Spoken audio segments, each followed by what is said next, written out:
Natin. Ay, putik, hindi ito.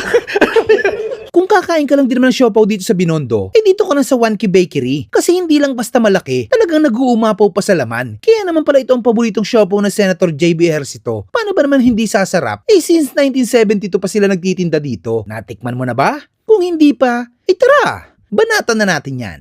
Let's go!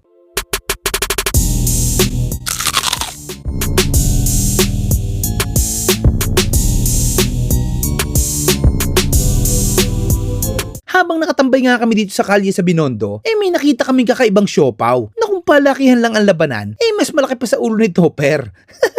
Kaya naman ito ang napagtripan naming food tripin. Kala ko nga siopaw lang ang meron sila dito. Meron din pala silang iba't ibang flavor ng hopya na isa din daw sa binabalik-balikan dito. Bukod sa hopya, eh meron din silang egg pie at chiffon cake at napakadami pang iba. Matatagpuan pala sila sa 828 Benavides Street, Binondo, Manila. Katapat lang sila nitong Sif Beauty Center. Kaya bago pa maubos ang kwento ko, tara, kain muna tayo. At ay mga kabangers, nandito tayo ngayon sa One Key dito sa Binondo, Manila, Benavides Street para tikman yung kanilang grabe. Sobrang laking siopaw. 255 pesos, ito yung combo. Meron din silang asado, 235 at saka yung bula-bola nila, 235. Pero ito yung kinuha namin para talagang solid na combo. Ayan. Natin. Ay, putik, hindi ito. May kalbo dong grabe. Ito pala yung siopaw, ayan o. Laki. Tingnan mo naman kung gaano kalaki, oh. Ayun, mas malaki pa sa mukha nito, pero takip ba mukha mo? Takip.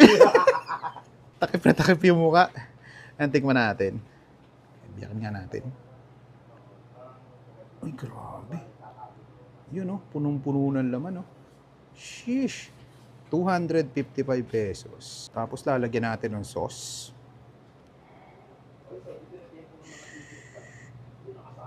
Sheesh.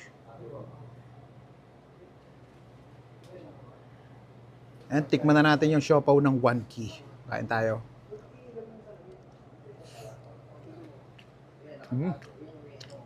Sarap. Ano? Oh.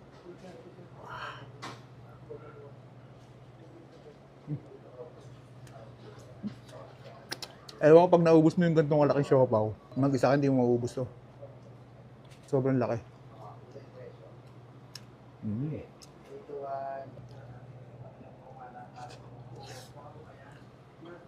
Sarap. Sarap ng sauce nila. Hindi siya yung sobrang tamis. Sakto-sakto lang.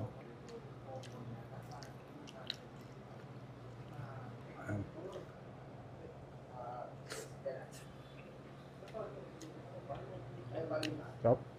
Paano ba naman di sasarap? 52 years na sila nagsiserve ng mga siopaw at mga hopya dito. Hold.